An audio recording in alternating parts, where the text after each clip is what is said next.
to Lorena's Labyrinth. Today we're going to be talking about the angel Paschar.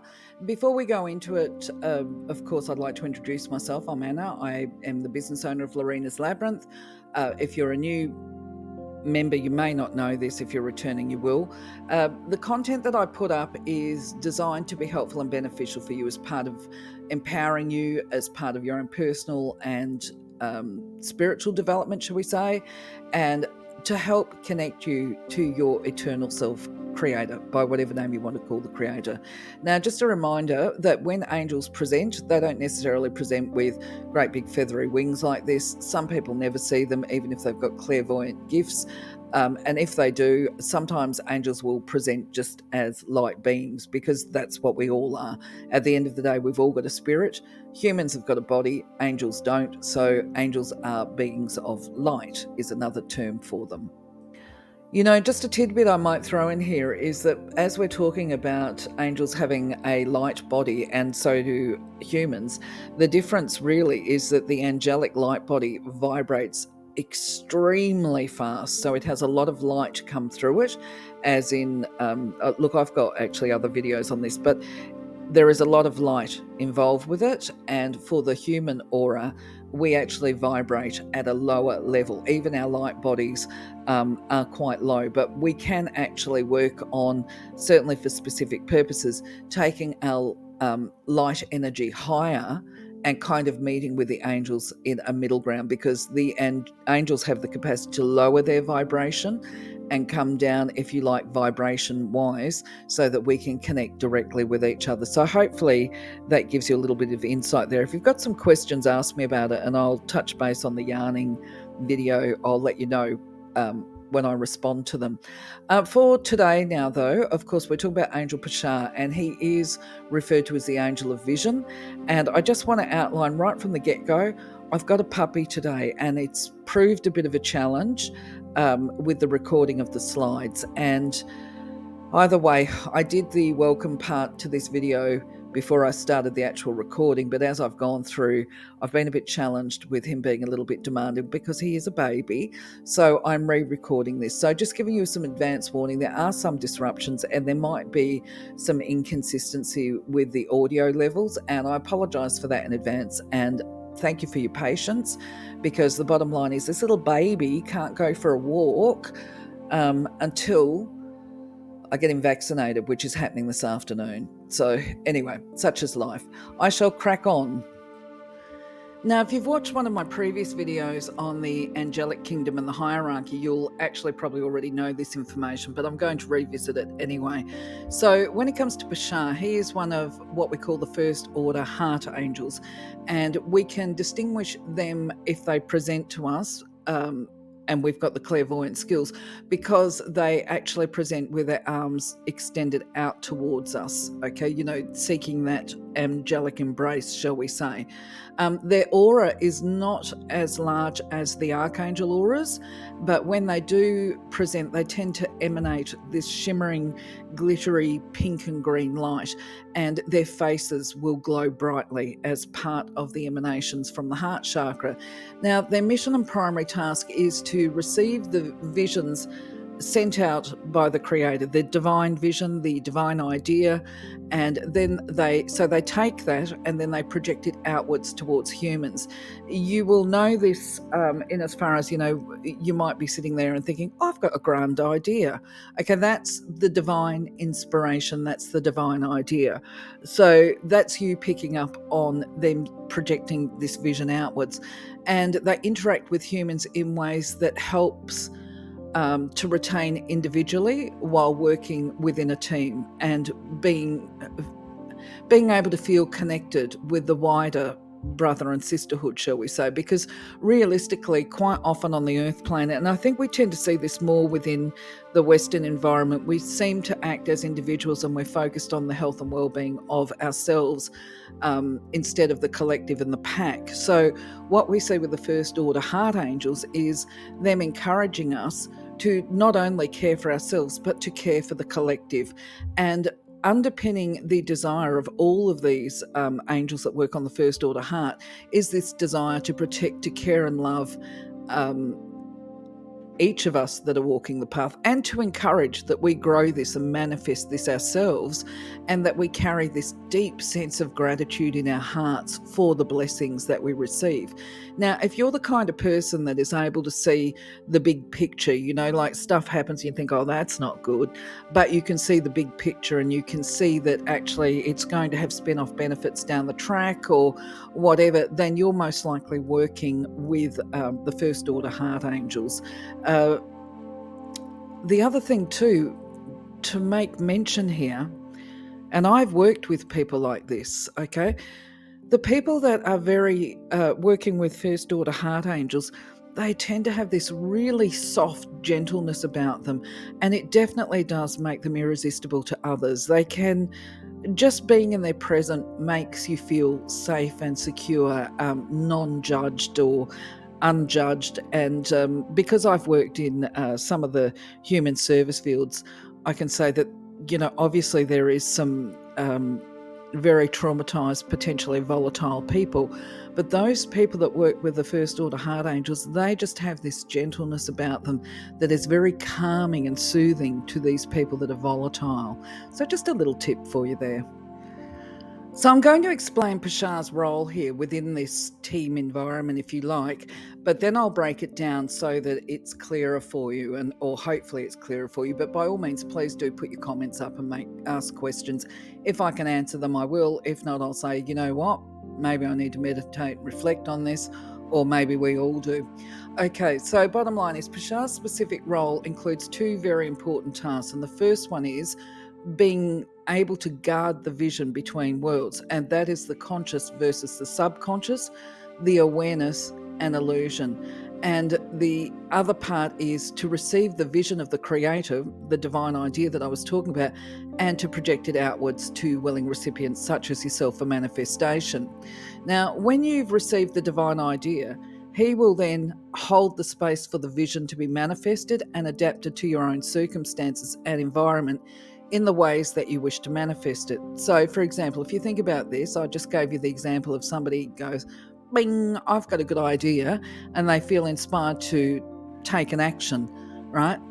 The idea that benefits not just themselves but other people is actually the divine idea. A divine idea is balanced, and it inspires activities that fulfill the idea or the desire of the person, but it goes further. I'm just trying to think how to express this.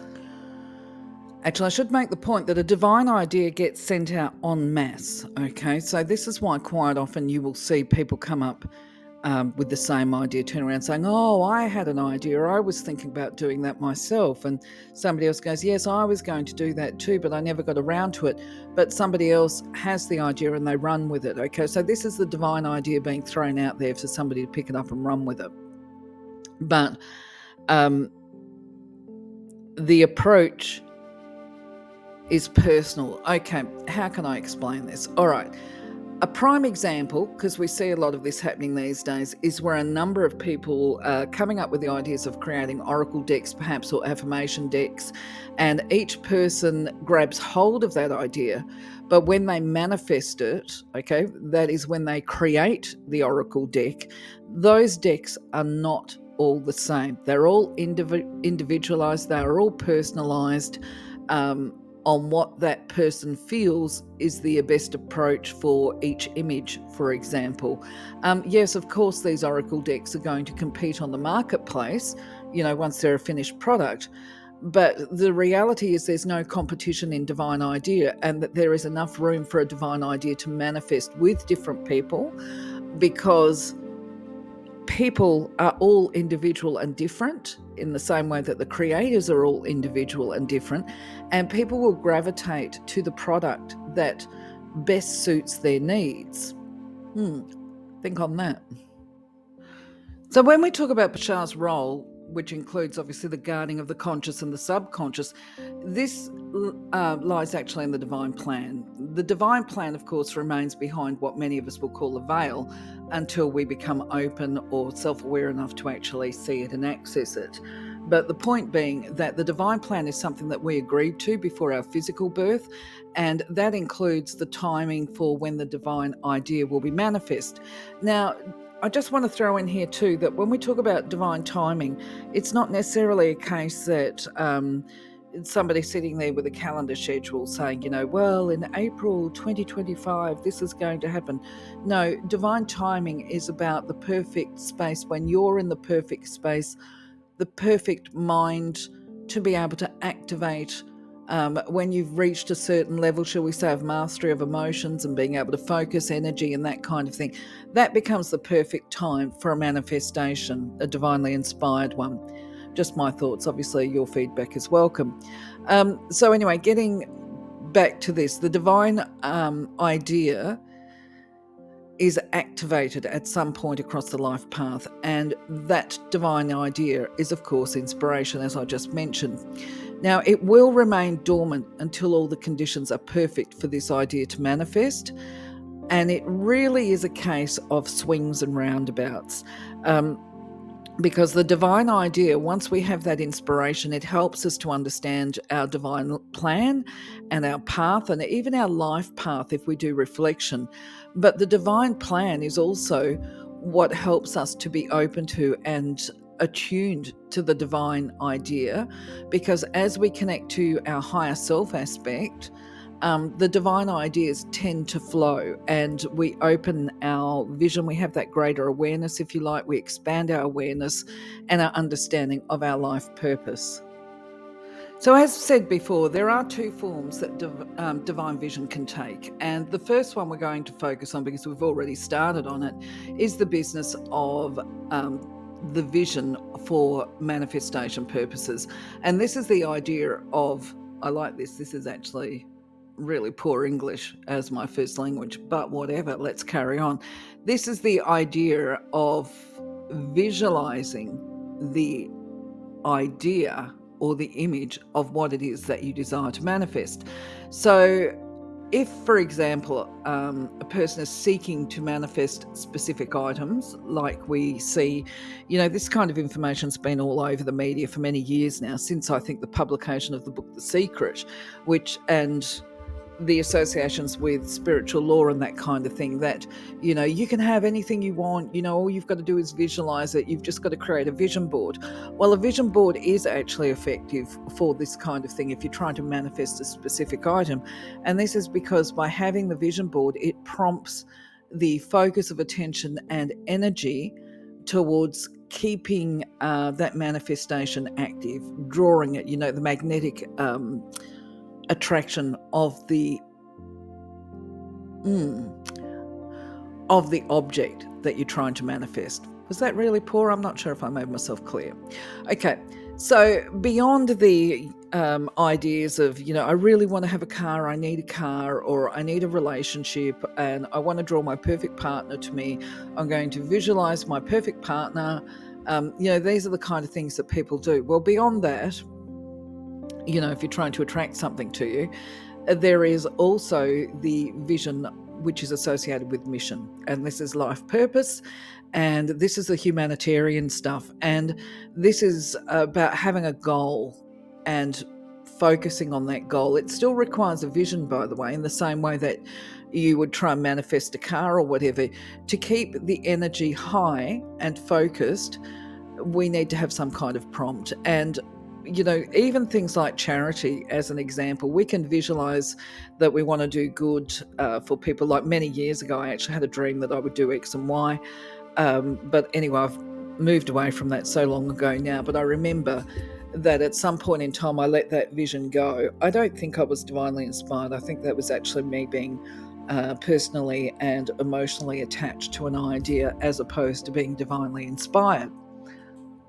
But the idea of the vision within this context is that, let's say a person decided they wanted to build a charity and do something charitable for the greater good of humanity. Well, that idea is going to fall by the wayside as well, like mine did, unless they keep their vision focused on the goal, right? You've got to keep your eye on the goal and keep working towards it, and step by step. And it could be, if you're looking at doing a soup kitchen, for instance, that often is not as easy as what you think it might be, because you've got to find people to do it. You've got to make sure that you adhere, certainly in parts of Australia, that you adhere to the local bylaws, safety laws, and all the rest of it. So you would approach this by holding the vision of the end goal as well. Even if it's your mission, you've still got to have that visualization of what the completed or end product is going to look like to be able to achieve it, and to keep that manifestation high. So the other form of divine vision is that capacity to be able to view the beauty of the world that surrounds us. And not only that, this includes the people within it. Every single person with the divine perspective is perceived to be an image of perfection, exactly as they are right now. And because they are working on a divine plan, as are all of us, they are perceived to be perfect in the space that they are now. That doesn't mean to say that we are perfect by, say, a human measure. It means that we are all working towards this end goal, and that the Creator's love is unconditional, and there is absolutely nothing, and I mean absolutely nothing, that any one of us can do to stop the Creator from loving us. Now, this becomes a difficult perspective for people when we're operating from the small self, to actually encompass this vision, because I'll run through it, and if you stick with it, you'll see the sense of it, okay, and why this is about unconditional love. So the perspective, or my understanding, is that he created us all, if I can talk, as being individually perfect models of his creativity, or hers, if you do the goddess. I'm umming and ahhing a bit today. It's been a bit stressful with this puppy, but that's another story. Anyway, within this context, it's that when people do things that can create harm to other people, this is a consequence of their poor choices or poor decision making, and it's a reflection about the individual and not about divinity, shall we say. So allow me to explain this a little bit more. Rather than punishing us, the Creator actually feels the pain, because for every action that we take, there's going to be a consequence, and it's going to be in the form of karma. So if somebody does something really bad to another person and hurts another person, so let's do the extremes, because we all have moral values of what is right or what is wrong. And so therefore, if somebody does something wrong on the earth plane and commits a crime, the reality is, if they get caught, we as human beings would like to see justice occur, that there is some kind of retribution, if you like, to balance the scales. Now, we don't always see it, and this is where faith comes into perspective as well, and trust in the processes. But I'll speak to that a little bit more in one of the upcoming slides, because when we talk about justice, especially across the divine picture, if you like, we're talking about karma. So anyway, the advice is that from the angels and Creator is to set aside these limiting concepts and human views, and choose to see through the eyes of divine, the Creator, see the perfection within all things, see the beauty that has been constructed by the Creator, by whatever name you call him or her.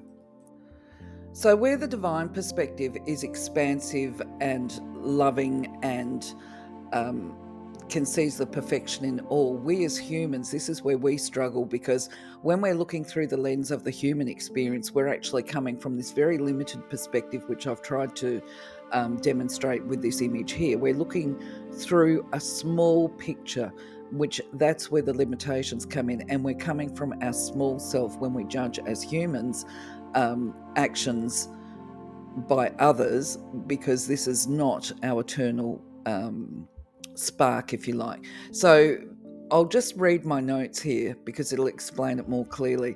The human vision, or the view of the world, is one that is limited by our perspective and our experiences. It reflects our values of what is right and wrong, good, bad, evil, divine, godly, or ungodly. And when we form those views based on what we're taught by other people, well, that's what we're doing. We also learn them from the societies that we live in. Our cultural views and our religious perspectives will all shape our own personal experiences and the interactions we have with other people. And these experiences will often cement the views of how we see the world around us. However, we can also use these experiences to expand our insight and get a bigger perspective, greater awareness and understanding of ourselves. But either way, generally speaking, the human perspective, this small self, if I can speak, perspective, is one that is a reflection of our ego and the small self. Hope this is clear for you. If you've got thoughts, add comments. So also one of the big things that happens when we're working from the small self is ego. Okay, now ego, you may have heard the song Ego is a dirty word. Well, it's not a dirty word, but it does act as a barrier, because ego is fueled by judgment and beliefs of what is right and wrong and how life should or shouldn't be. And this can actually blind us to the divine vision and the truth of who we are and who other people are. So it's very difficult when we're in human form to not judge other people, especially those that we feel have harmed us or other people in some way. But the problem is that negative judgments, biases, and prejudices, these are all actually very low vibration, and they keep us trapped in limitation and often across the life path, and in ways that often include despair and sorrow, and at the very best, disappointment, because we're let down by other people because we judge them harshly. But it traps us. We become trapped in suffering.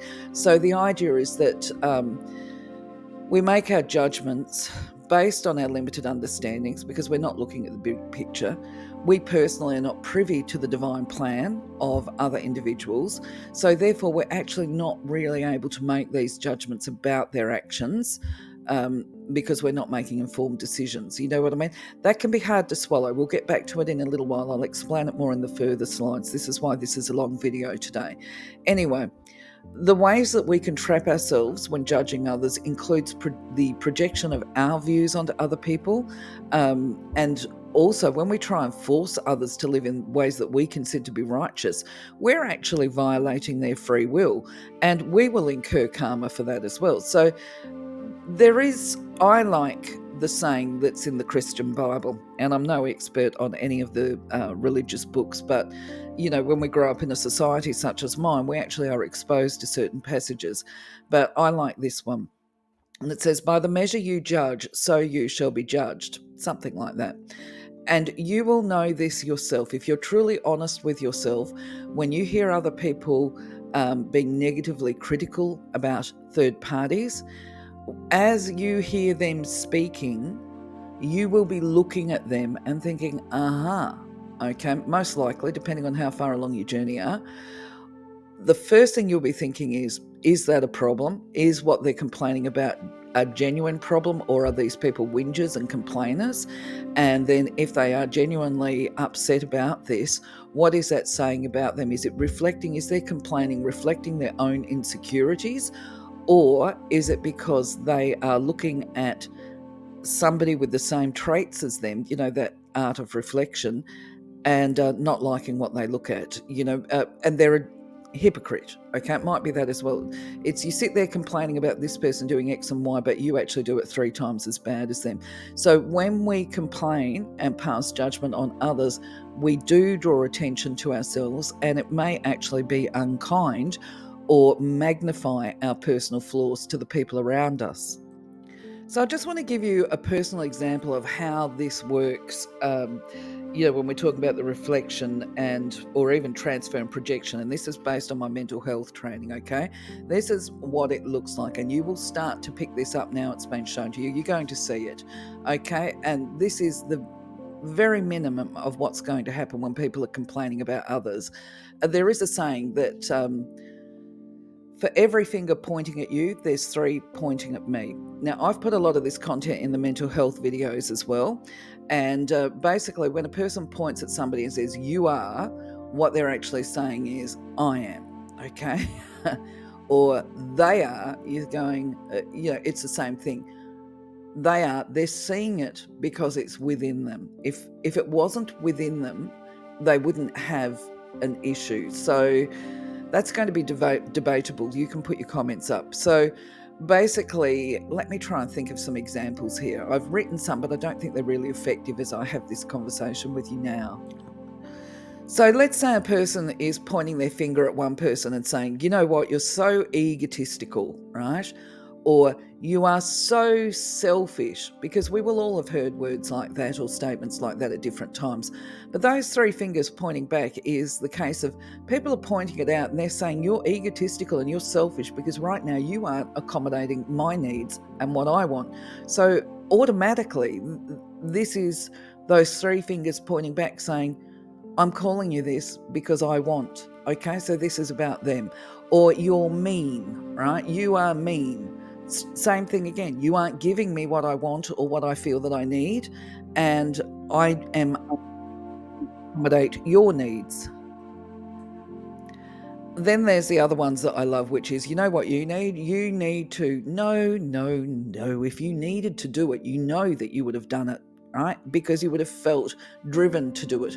However, what they are saying when they say you need is, I need you to do X and Y because I'm not comfortable with what things are happening now. And that doesn't mean to say that you have to turn around and say, well, no. That means that, well, thank you for letting me know you're not comfortable with this. You may be willing or unwilling to actually accommodate their needs.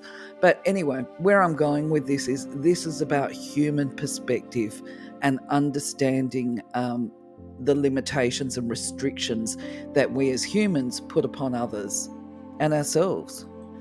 And this is why, even if your primary purpose for withholding judgment is about self preservation because you don't want to be scrutinized by the humans around you, I like this image. I specially selected it for you, the three wise monkeys, because to me, when we talk about the divine view or the divine perspective, it really is one of the three wise monkeys, which is hear no evil, see no evil, speak no evil. Okay. And within this context, we're not judging anybody and we're choosing to see at least the reality, if not the beauty. Okay. We are not deluding ourselves. We're not judging other people. We are seeing things in the truth of as they are, and we are respecting the role that it is not our role to judge others as being either adequate or inadequate. That will occur at the right time, divine timing. So, like many of the people that are going to be watching this video, I also have really struggled to overcome some of these experiences of injustice that have occurred to myself or my family or my children at different times. And there is no way known that I would position myself here saying, hey, I've mastered it. I don't judge anything or anybody anymore.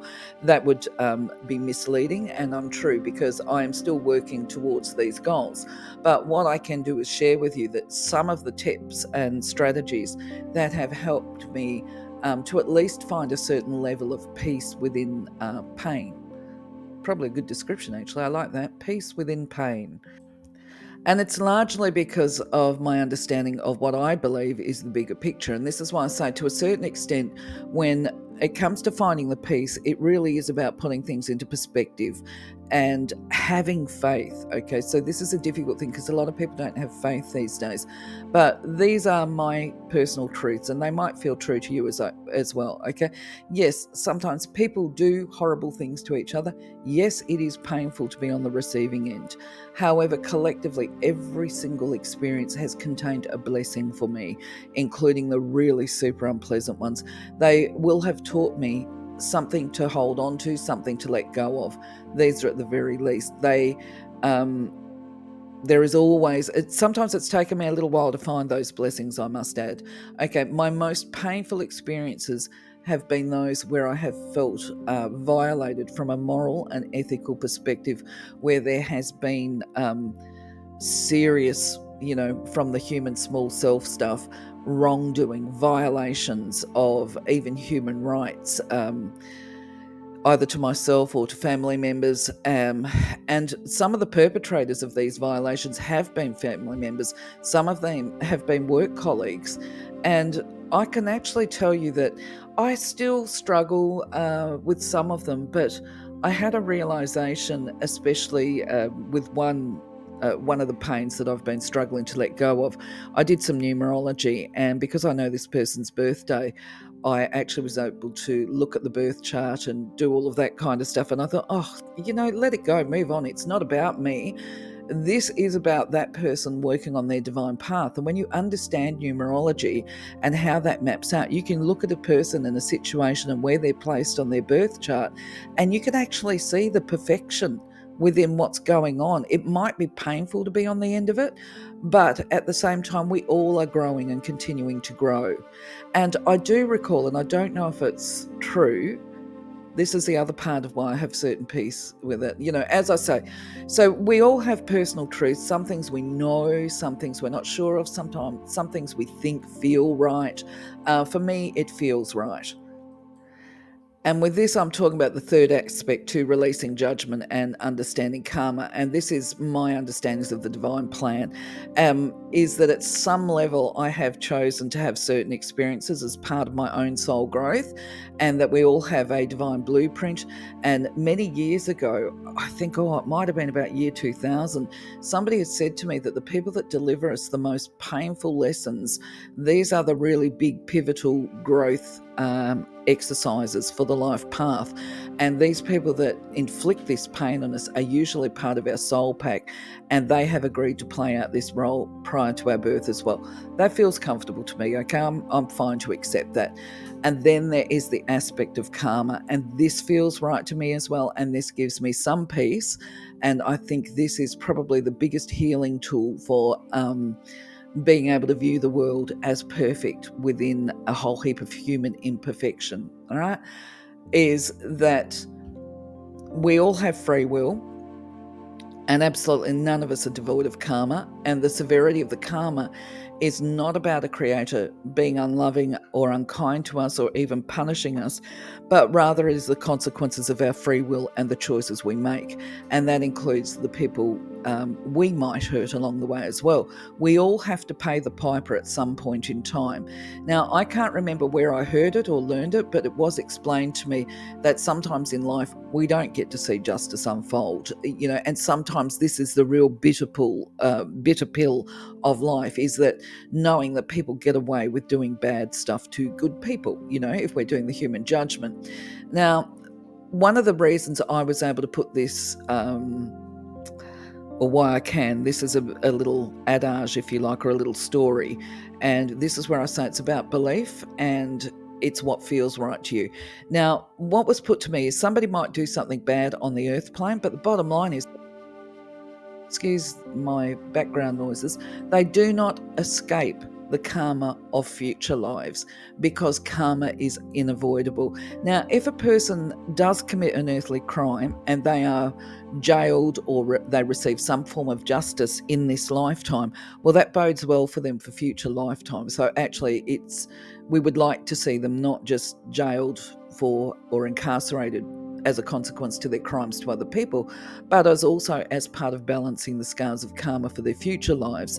Now, I understand from the karmic perspective that, let's say a person was a murderer, because that's an extreme thing, you take a person's life, and for those people that are victims or have had a family member murdered, okay, then they may feel that justice has not occurred. But my reality is that over future lives, these people who have committed these crimes, whether they've been jailed or not, they then have to go through a whole series of lives. If that murder victim was married, they have to learn the experience of being the spouse of a murder victim. If that murder victim had children, they have to be the child. If it was a daughter or a son, if they had a daughter and a son, then they've got to live a life as a son, a young boy that loses his mother. They've got to live a future life as a young girl that loses their mother. If there were siblings and best friends and parents and all the rest of it. So you could be looking at a lot of relationship karma unfolding because of an action. And I think from my perspective, within this understanding, this is where I get to the place of really, excuse my doggy, we could be looking at somebody that has committed a crime and having to go through 13 lifetimes or something like that to pay the piper. And that's a lot of suffering, right? And each time that person is born into a new life, they're born not remembering why they're having to pay the piper, but they have these horrible experiences. I want to be clear here that I'm not privy to your divine plan, so it may not be the same for you. I don't know. But these are the kinds of things that we can reflect on. So I just want to be clear here This does not mean that if somebody has been hurt in some way that they have created this or done bad stuff in a previous life or whatever.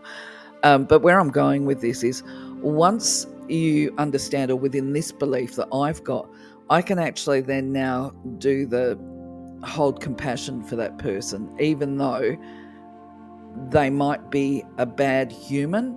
There's still a divine spark, and I can look at that divine spark and honestly say, forgive them, Father, because they have got no idea what they have done and what they're about to walk into. Even simply because, it opens up a whole world of suffering for them. And I know that there's going to be people out there, and you wouldn't be human if you didn't turn around and say, well, okay, then that's it. Yeah, that's true. Anyway, I'm going to leave you to think about that. So we can also apply this idea of compassion to ourselves as we're learning too. A lot of the time, we as individuals are our own worst critics. So it's a good idea to remind ourselves that we, along with everybody else that has been created in the perfect vision and is a divine idea, and that we have a divine support team that are unconditionally loving. They see the perfection within us, and even within our human flaws and foibles, we are all growing all the time. And that doesn't mean, of course, so I need to clarify here, it doesn't mean that we go and run ramshackle over the top of other people or attempt to force them to do our will because, hey, we're all growing, we're all perfect.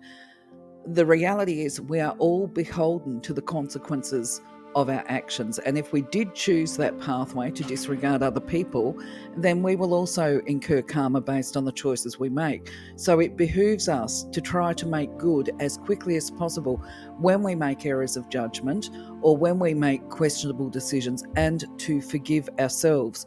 But also within this capacity or idea of forgiveness is an art that does include not only forgiving ourselves, but also seeking forgiveness from other people. But we're going from the people that we might have hurt. Now, we will be talking about forgiveness, particularly in a new video, which is coming down the track. And that one is actually with Angel Stamira, the angel of forgiveness. But for now, it's about understanding, look, it's okay to be human. It's okay to make mistakes, but it's not in our best interests to lock ourselves in a prison or limit ourselves from further future development simply because we made some errors of judgment. Okay, we do seek to make restitution. In regard to self-judgment, though, I just want to share this little tidbit as well, which is something I read somewhere. It's a famous quote, I think, which is along the lines of, don't measure yourself by somebody else's yardstick, okay? And what that means is, basically, we're all growing at our own rate. And if we were to look at actually a child's map of growth and development, right, we can see that at one point along the way, perhaps it takes some children longer to walk. Some children, it might take longer before they can verbalize and stuff like that.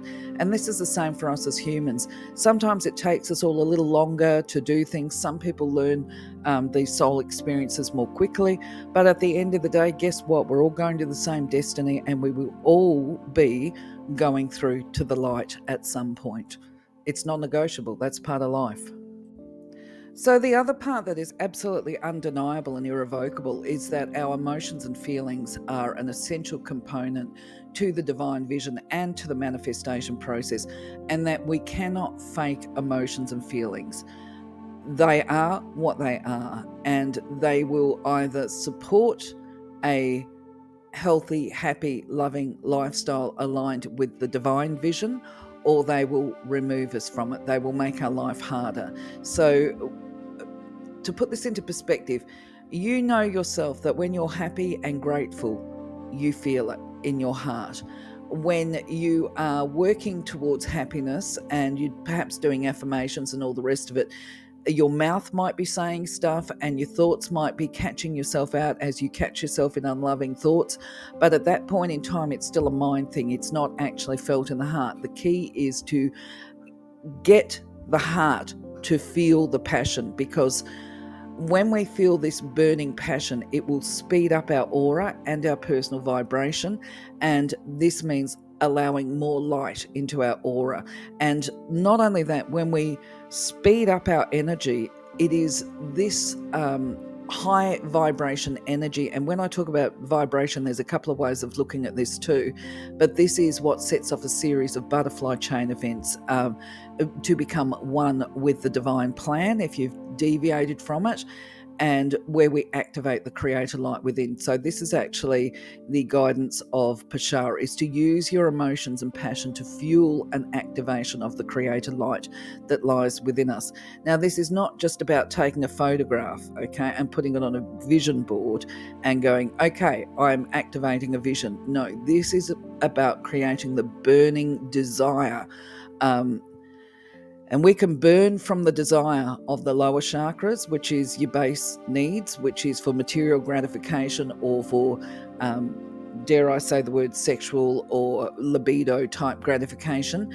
But as we move up through this process and our heart burns for something beautiful that is of benefit not just to ourselves but to other people, then we're in the process of starting to manifest a divine vision and activating the creator light. Now, as a vision, I want to try and create an image here for you that if you were attempting to raise the passion and vibration of something that you're trying to manifest, which is a divine idea, the idea is that you see in your mind the energy coming out from your heart space and whirling like a great big whirlpool around you, and you fill it with love. This energy is love energy, and you fill it with love, and you just really keep this energy high. Now, okay, you might want to, as part of this manifestation, put an image onto a vision board. But the other thing is, you might also want to energize it and do this little activity 5 minutes at a time throughout the day as you think about it, if you've got a quiet moment. But there is a fine art to doing this kind of energizing, okay?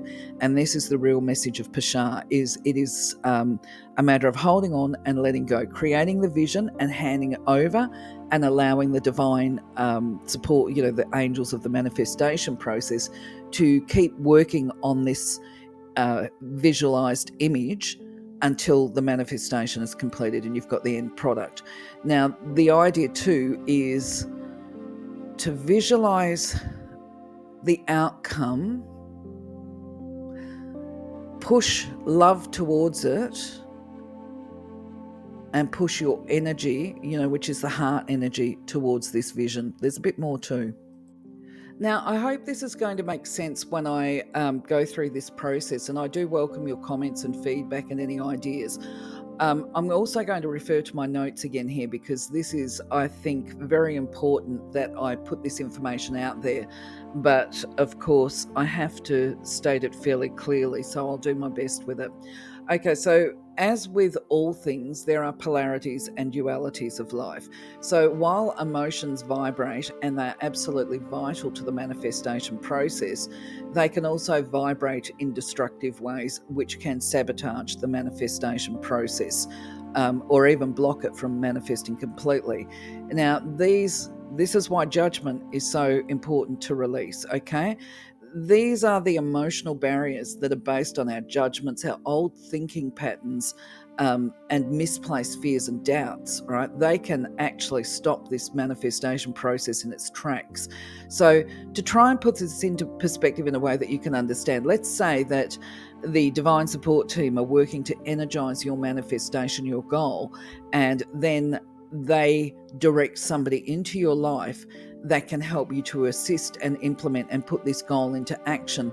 If you are allowing old patterns of thinking and feelings, which are misplaced, to interfere with the process, you might see this person turn up in your life, get a knee-jerk reaction to them and think, aha, that person looks like somebody that I met years ago that hurt me very badly. So therefore, that person I can't trust. Okay.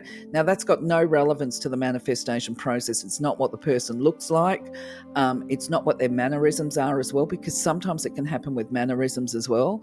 And you will know this when you interact with people. Like, I just don't know why, but that person reminds me, e.g., of my mother. It might be the way they speak. It might be the way they hold their hands, things like that. But the reality is, this new person is nothing like the old person. But on the other hand, you have to have the art of discretion and discernment, okay? Because if you feel the alarm bells, it's important that you be cautious, okay, until you feel comfortable. Now, we have talked about that in other videos as well, about the circles of trust. So just consider that as part of your decision making. But it's about being aware. We can block the manifestation because of our judgments and misplaced fears.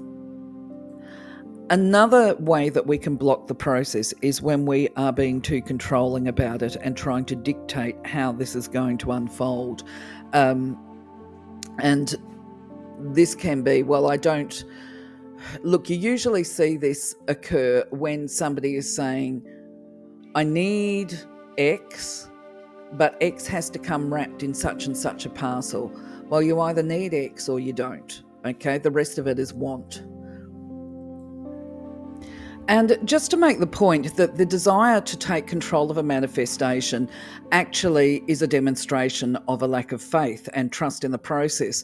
Now, if we trust and hold faith, then we're going to respect and accept that the outcome of this manifestation is going to be the best one in divine idea that we will receive. So we would be wise to avoid manipulative actions to try and pervert the course, if you like, of how it comes through. Other ways that we can sabotage is through entertaining negative ideas or doubt, and allowing these fears to interfere with our own personal energy, because that's going to neutralize the manifestation. I'm sorry about this background noise. This little puppy, I'm trying to work this video in and do the recording because he's a baby. And this is why you're going to be hearing changes in the voice when I do the slides, because every now and again I have to stop what I'm doing and attend to his needs. It's like having a toddler. Okay. Now, just to clarify, sometimes fears or warning signs do occur, and it's important to respect them, to honour them. It may be a guidance, if you like, to change direction, that something has changed energetically and that there needs to be some kind of adjustment made. So we wouldn't necessarily ignore any doubts or fears that come up, but we acknowledge them, we respect them, and we explore them for any validity. If, however, you find that fears are occurring in ways that you actually are consciously aware these are unreasonable fears, there's no basis, there's no substance to them, this is just my knee-jerk fear based on my experience of the past, then you can actually work on rooting these fears out. It becomes a very deep emotional release, but you can call on other angels or the creator. Obviously, you always call to the creator first, but you can also call for, say, specific healing with Archangel Uriel, Archangel Jophiel, or even Zadkiel, to help transform the fear into positive pursuits and protection. And also just to acknowledge that these fears are messages for you. They are, if they're not based in substance, it's showing you where your vulnerabilities and your insecurities are so that you can actually release them. Denial also acts as a barrier. If we're only wearing rose-tinted goggles, then we can also potentially miss the cues of early warning signs. And of course, just the reminder that ego is that small self aspect, the part of us that's more concerned about what's happening for us and less concerned about what's happening for other people, and even an unwillingness to work with other people, shall we say, because it becomes this fixation. But anyway, moving on. So the guidance and the reminder from Paschar includes the fact, or the primary fact, that we have choices. We can live from the small self or the lower self in the lower realms of vibration that are associated with fear-based thoughts and actions, or we can choose to live from a higher energy space, that of the eternal, and use our divine vision to see and align ourselves with our divine plan. We are encouraged to look at other people and seek to see them through the eyes of the Creator, see that they are the perfect vision. Even if they are not the perfect human by our standards, they are still perfect divine sparks. When you receive the divine idea or inspiration, seek to see and understand how this idea relates to the bigger picture and how it connects you to the Creator and strengthens your connection. When you look around you, choose to see the beauty, which is an inspiration of the Creator, and it's designed within the perfect vision from a space of love for us to enjoy. So, a simple activity that you can do to improve your visualization skills as well as your manifestation abilities is just through a couple of simple exercises that you can do daily. Before you start any task, it doesn't matter how insignificant or small it is, consciously choose or seek to see the perfect vision within whatever task you're doing yourself. Manifestation is a process of co-creation or teamwork, and that includes with our light support team, our angels and guides. And the other thing is, it's also a process of teamwork potentially with other human beings to get it to full fruition. Now, when it comes to gratitude, the reason why we focus on this is it's very high vibration. Okay, it's one of the highest vibrations that you can actually have that helps to escalate your own personal vibration. And the key is to be able to always hold a grateful heart, regardless of the circumstances that you find yourself in, and to see the blessing within each and every situation. And this is one of the reasons why I prompt it again and again across the channel, So, a way that you can do it, particularly if you are going through harsh human circumstances, is to make that saying, I am grateful for blessings seen and unseen. And you can also ask to be shown. This is where the angel of vision comes in. Show me the blessings within whatever the current situation is. And this often initially, as with everything, initially starts with allowing for trust and faith to develop, that there is a higher purpose to all situations and that it will be revealed to us at the divine time. And as you start to practice this, you will actually end up being shown through Angel Paschar what these blessings are. And that's something wonderful. Everything's wonderful. So, my friends, that's it for today. I hope that I've been able to share something with you of value and that you'll be able to put into practice some of the information and knowledge, if you like, from Angel Paschar. Don't forget you can invoke. I'm not going to run through the invocation process here because the video is so long already. But when you do invoke the Creator first, followed by Angel Paschar, perhaps to be shown the blessing within situations might be a good place to start. As for me today, I'm just going to say thank you for being part of my journey. I am going to go and take this little puppy dog for a walk, and I'm going to make an explanation here that I got him the other day, but he's not vaccinated. So it's like for him, he's like in a COVID lockdown isolation. He can't get out at the moment until I've got him vaccinated. And so currently he's being a bit of attention seeking, shall we say. So I will go and spend some time with him so that I can then get on to the next video and hopefully he will be worn out and exhausted. But in the meantime, until next time, take care, my friends. Have a wonderful day. Blessings. Bye-bye for now.